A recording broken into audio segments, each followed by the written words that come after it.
மேஷம் ஆட்டம் இனிமேதான் சூடு பிடிக்க போகுது. என்னங்க நடக்க போகுது இந்த ஏப்ரல் மாதம் தெரிஞ்சுக்கணுமா? ரொம்ப ஆர்வமா இருக்கீங்கன்னு எனக்கு தெரியும். ஸோ வீடியோவை தொடர்ந்து பாருங்க. ஏன்னா இந்த ஏப்ரல் மாதம் சூரியன் உங்களுடைய ராசியில உச்சமாக போறாரு. மிகப்பெரிய ஒரு உயரத்துக்கு போக போறீங்க. என்ன மாதிரி மாற்றம் வருதுன்னு நம்ம பார்ப்போம். அதுக்கு முன்னாடி ஃபோக்கஸ் ஆன்மீகம் சேனலை நீங்க சப்ஸ்கிரைப் பண்ணாமலே பார்த்துட்டு இருந்தீங்க அப்படின்னா மறக்காம சப்ஸ்கிரைப் பண்ணி வச்சுக்கோங்க. ஏன்னா இந்த ஒரு சேனல்ல தான் உங்களுக்கு ஜோதிடம் பற்றியும் ஆன்மீகத்தை பற்றியும் நிறைய தகவல்கள் தொடர்ந்து வந்துகிட்டே இருக்க போகுது. சரிங்க, இந்த ஏப்ரல் மாதம் எந்த மாதிரி பலன்கள் மேஷ ராசியில இருக்கவங்களுக்கு நடக்க போகுது நம்ம தெரிஞ்சுக்க போறோம். இதுல எப்படி நம்ம பார்க்க போறோம்னு பாத்தீங்கன்னா, அவங்களோட கரியர் எப்படி இருக்கும், உங்களோட ரிலேஷன்ஷிப்ஸ் எப்படி இருக்கும், எந்த மாதிரி எஜுகேஷன் இருக்க போகுது இந்த ஏப்ரல் மாதம், உங்களுடைய மனநிலைமை எப்படி இருக்க போகுது. ஏன்னா மேஷ ராசியில சூரியன் உச்சம் அடைய போறாரு இந்த ஏப்ரல் 14ஆம் தேதி. சரி, சூரியன் மட்டும்தான் உச்சம் அடைய போறாரான்னு கேட்டீங்கன்னா இல்லைங்க. சூரியனோட சுக்கிரன் இணைவு அமரப்போது மகாலட்சுமி யோகமானது ஏற்பட போகுது. ஸோ இந்த மகாலட்சுமி யோகமானது கரியர்ல எந்த மாதிரி தாக்கத்தை கொடுக்க போகுது மேஷ ராசிக்கு நம்ம பார்ப்போம். ஏன்னா உங்களுடைய ராசிநாதனான செவ்வாய் இந்த ஏப்ரல் மாதத்துல 12ஆம் இடத்துல போய் மறையிறாருங்க. ஸோ அதனால ஏதாவது தாக்கம் ஏற்படுமா அப்படின்னு கேட்டீங்கன்னா அதனால உங்களுக்கு பெரிய அளவுல தாக்கம் கண்டிப்பா ஏற்படாது. ஏன்னா சூரியன் உச்சமாகக்கூடிய ராசி தான் மேஷம். ஸோ அந்த வீட்டில் சூரியன் ஆளுமை செலுத்தும் போது உங்களுடைய கஷ்டங்கள்லாம் விலகக்கூடிய ஒரு காலகட்டமாக அமையும். பொதுவாக பார்த்தீங்கன்னா மேஷராசிக்காரங்க பாருங்களேன், கரியரில் ரொம்பவே ரொம்ப ஸ்ட்ராங்காகவே இருப்பாங்க. எந்த ஒரு டெசிஷனுமே தனித்துவமாக அவங்க எடுத்தாலே லைஃப்பில் ஜெயிக்க முடியும்.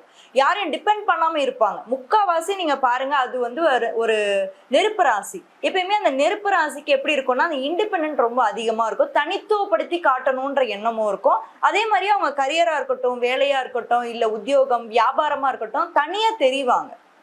ஒரு 100 பேர் இருக்கக்கூடிய அந்த கூட்டத்துல தனியா தெரியக்கூடியது இந்த மேஷ ராசி மட்டும்தான். குறிப்பா பாத்தீங்கன்னா இதுல 3 நட்சத்திரங்கள் இருக்கு. அஸ்வினி, பரணி, கார்த்திகை. இந்த 3 நட்சத்திரங்களுமே ரொம்ப ஆளுமை உண்டான ஒரு நட்சத்திரங்கள் நம்ம சொல்ல முடியும். அதுல பாருங்களேன், இந்த சூரியன் இந்த ராசியில இந்த ஏப்ரல் மாதம் உச்சமடைகிறதுனால உங்களுக்கு அந்த கரியர்ல இருக்கக்கூடிய அந்த ப்ரெஷர் எல்லாமே ஓரளவுக்கு உங்களுக்கு கம்மியாகும். இன்னும் சொல்லப்போனா நீங்க ஏதாவது உங்களுடைய ஹையர் அஃபிஷியல் கிட்டயோ இல்லை உங்க பாசஸ் கிட்டயோ கொஞ்சம் சண்டை சச்சரவு பிரச்சனை எல்லாம் இருந்ததுன்னா கொஞ்சம் தீர்வாகக்கூடிய ஒரு காலகட்டம். இது நான் ஏன் சொல்றேன்னா, சுக்கிரன் சூரியன் இணைவு அந்த மாதிரி ஒரு விஷயத்த பண்ணும். சூரியன் தனிமையா இருக்கும்போது நம்ம யோசிக்கணும், ஐயோ என்ன ஆக போதோ, நம்மளுக்கு வேலை இழந்துருவோமோ, நம்ம வாழ்க்கையில ஏதாவது ஒரு பிரச்சனை உள்ளாக போதோ அப்படின்னு நினைப்போம். பட் என்ன ஒரு விஷயம்னா, சுக்கிரன் இந்த ஏப்ரல் மாதம் சூரியனோட இணையறதுனால உங்களுக்கு நல்ல ஒரு இணக்கமான ஒரு உறவு, அதாவது உங்களோட கொலீக்ஸ் கிட்ட நல்ல ஒரு உறவு ஏற்படும். அண்ட் புது புது ஆட்களை நீங்க கரியர்ல மீட் பண்றதுக்கான வாய்ப்புகள் இருக்கு. அவங்க மூலியமா நீங்க லாபம் ஈட்டுறதுக்கான வாய்ப்பு இந்த ஏப்ரல் மாதம் இருக்கு. ஸோ லாபத்துக்கு உண்டான மாதம் தான் இந்த ஏப்ரல் மாதம். அதை நீங்க மைண்ட்ல வச்சுக்கோங்க. ஏன்னா சுக்கிரன் அப்படின்றவர் யாரு, மேஷராசியை பொறுத்த வரைக்கும் 2ஆம் வீட்டோட அதிபதி, தனாதிபதி. அவரே 7ஆம் வீட்டோட அதிபதி. ஸோ 2 7 கூடியவன் சுக்கிரன். ஸோ உங்களுடைய ராசியில அமர்றதுனால எதிர்ப்பாளர்களால நல்ல ஒரு உங்களுக்கு ஆதாயம் கிடைக்கும். அதே மாதிரி பாத்தீங்கன்னா சூரியன் உங்களுடைய ராசியில அமர்றதுனால கபாலிடா அப்படின்ற மாதிரி தான் இருக்கும். அதாவது ரஜினி சார் சொல்லுவாங்கல்ல, அந்த ஒரு ஸ்டைலோட வருவாரு அப்படின்ற மாதிரி நம்ம பார்ப்போம் இல்லையா, அந்த மாதிரி ஒரு தோற்ற பொலிவு உங்களுக்கு ஏற்படும். ஏன்னா ராசி அப்படின்றது ஒருத்தருடைய உடலும் மனசும்.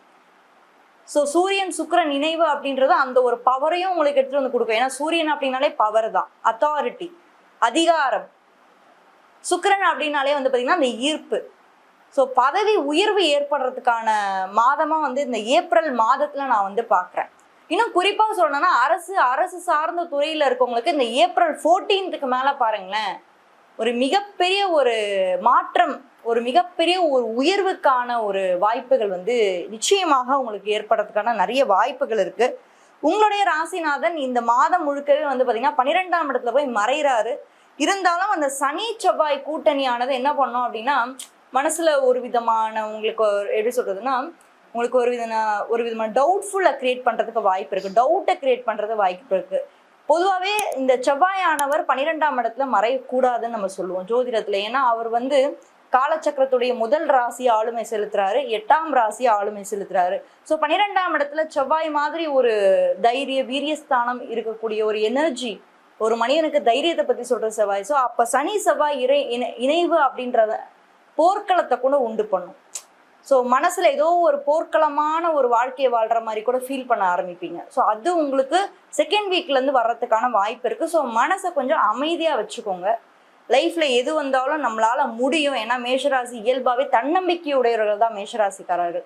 ஸோ அந்த வகையில மனசுல இந்த செவ்வாய் சனி இணைவு இந்த செகண்ட் வீக் ஆஃப் ஏப்ரல்ல இருந்து இருக்கிறதுனால கொஞ்சம் போர்க்களமானது நடக்கும். மனசுலயே ஒரு போராட்டம் உங்களுக்கு இருந்துட்டே இருக்கும். ஏதோ ஒரு குழப்பம் இருந்துட்டே இருக்கும். அந்த குழப்பம் கண்டிப்பா ஒரு வகையில சார்ட் அவுட் ஆகும். ஸோ அதெல்லாம் நீங்க நினைச்சு பயப்படவே வேணாம். ஸோ கரியரை பொறுத்த வரைக்கும் இந்த ஏப்ரல் மாதம் நல்லாவே இருக்கும். அடுத்து ரிலேஷன்ஷிப்ஸ் எப்படி இருக்க போகுது, நல்லது நடக்குமா, எங்களுக்கான ஏதாவது வாய்ப்புகள் இருக்கா, கணவன் மனைவி உறவு எப்படி இருக்க போகுது, மேரேஜ்க்கான பாசிபிலிட்டிஸ் இருக்கா, குருபலம் வந்துச்சா இந்த மாதம் நீங்க கேட்டீங்கன்னா உங்களுக்கு இந்த மாதம் மேஷராசியை பொறுத்த வரைக்கும் உங்களுடைய ராசியில இருந்து 3ஆம் வீட்டுல குரு இருக்காருங்க. ஸோ குரு பலம் உங்களுக்கு இருக்கு. குரு இப்ப வக்ர நிவர்த்தி அடைஞ்சிருக்காரு. அதாவது இந்த மார்ச் 11, 12 பாத்தீங்கன்னா குரு பகவான் உங்களுக்கு பாக்யாதிபதியா வராரு. அவரே 12ஆம் வீட்டோட அதிபதியாவும் வராரு. ஸோ வக்ர நிவர்த்தி குரு பகவான் அடைஞ்சிருக்கிறது அப்படின்றது உங்களுக்கு ஒரு மிகப்பெரிய ஒரு சிறப்பு வாய்ந்த பலனை கொடுப்பாரு. அது உங்களுக்கு எந்த ஒரு கேள்வியும் உங்களுக்கு வேண்டாம். ஏதாவது ஒரு பயமோ ஏதோ ஒரு விஷயத்துல இல்லை, நான் இந்த மாதிரி ஒரு ஸ்டெப் எடுத்தா, இல்லை நான் இந்த மாதிரி ஒரு பண்ணா என் வாழ்க்கையில் ஏதாவது ஒரு பிரச்சனை வந்துருமோ, அந்த அளவுக்குலாம் நீங்க பயப்பட வேணாம். ரிலேஷன்ஷிப்ஸை பொறுத்த வரைக்கும் நீங்க எடுக்கிற முடிவுல மட்டும் தைரியமா எடுங்க. ஏன்னா சூரியன் உங்க ராசியை தொடர்பு கொண்டிருக்கிறதுனால உங்களுக்கு அந்த ஒரு மன தைரியம் உங்களுக்கு வந்துடும். ஸோ நீங்க பயப்பட வேண்டாம். அடுத்து எஜுகேஷன்லாம் எப்படி இருக்கும், படிப்பு சார்ந்த விஷயங்கள் இந்த ஏப்ரல் மாசத்துல நாங்க ஏதாவது பண்ண முடியுமா, உயர் படிப்புக்கு வாய்ப்பு இருக்கா, ஹையர் ஸ்டடீஸ் போக முடியுமா, படிப்புல ரொம்ப மந்தமாவே இருக்க மாதிரி ஃபீல் ஆகுது கடந்த 2-3 மாசமா அப்படின்னு நீங்க கேட்டீங்கன்னா, கடந்த 2-3 மாசமா தான் பாத்தீங்கன்னா கிரகண தோஷம் ஏற்பட்டுச்சுங்க. உங்களுடைய ராசியில இருந்து 11ஆம் இடம் சொல்லக்கூடிய லாபஸ்தானத்துல உங்களுக்கு கிரகண தோஷமானது ஏற்பட்டதுனால அந்த ராகு கேதுக்குள்ள பல கிரகங்கள் பின்னி பிணைஞ்சதுனால உங்களுடைய ஆசைகள் நிறைவேறாமலே போச்சு. பல பேருக்கு ஒரு மாதிரி இறுக்கமா வர இருந்தீங்க. ஆனா இந்த டைம்ல எப்படி இருக்கும் அப்படின்னு நீங்க பாத்தீங்கன்னா ரொம்பவே பாசிட்டிவா ஃபீல் பண்ண ஆரம்பிப்பீங்க. ஒரு பக்கம் சூரியன் உங்களுக்கு உச்சமாறாரு இல்லையா ராசியில, அது மிகப்பெரிய ஒரு ராஜ யோகம் தான் நான் சொல்லுவேன்.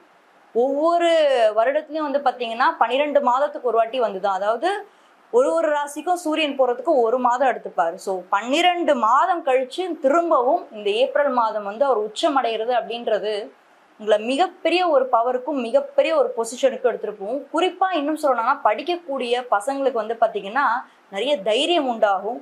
எந்த ஒரு விஷயத்தையும் எடுத்து வைக்கிறாங்க அப்படின்னா அந்த ஒரு விஷயத்துல அவங்க வெற்றி, ஏன்னா சூரியன் அப்படின்னால ஜெயிக்கிற ஒரு விஷயம்தான். தோல்வி அப்படின்ற ஒரு விஷயம் சூரியன்கிட்ட பார்க்க முடியாது. ஸோ எந்த ஒரு விஷயத்துலையும் வெற்றி பெறக்கூடிய ஒரு மனோதைரியம் உங்களுக்கு இந்த ஏப்ரல் மாதம் ஏற்படும். ஸோ என்னை பொறுத்த வரைக்கும் இந்த ஏப்ரல் மாதத்துல சுக்கிரன் நல்ல பொசிஷன்ல இருக்காரு, சூரியன் நல்ல இடத்துல இருக்காரு. ஸோ உங்க ராசிநாதன் மட்டும் 12ஆம் இடத்துல சனியோட ஒரு போர்க்களமான ஒரு மைண்ட் செட்ல தான் இருக்கும். அதை நீங்க அந்த ஏப்ரல் 14க்கு மேல நீங்க கடந்து வந்துட்டீங்க அப்படின்னா ஏப்ரல் மாதம் சூப்பராகவே உங்களுக்கு இருக்கும். கவலைப்பட வேண்டாம். அண்ட் கன்சல்டேஷன் வேணும்னு நினைக்கிறவங்க என்னோட வாட்ஸ்அப் நம்பருக்கு உங்களுடைய டீட்டெயில்ஸை நீங்கள் அனுப்பி வைக்கலாம். அண்ட் மற்ற ராசிகளை பற்றி நீங்கள் தெரிஞ்சுக்கணும்னு நினைக்கிறீங்க அப்படின்னா இந்த வீடியோவில் ஃபர்ஸ்ட் கமெண்ட்டில் ஃபர்ஸ்ட் லிங்க்ல கொடுத்துருக்கேன், மறக்காமல் அதையும் போய் செக் பண்ணுங்க. யாராவது ஒரு ஃப்ரெண்டுக்கு இந்த வீடியோ ஷேர் பண்ணி ஹெல்ப் பண்ணால் நல்லா இருக்கும் அப்படின்னு நீங்கள் நினச்சிங்க அப்படின்னா அதையும் ஷேர் பண்ணி ஹெல்ப் பண்ணுங்க. தேங்க்யூ.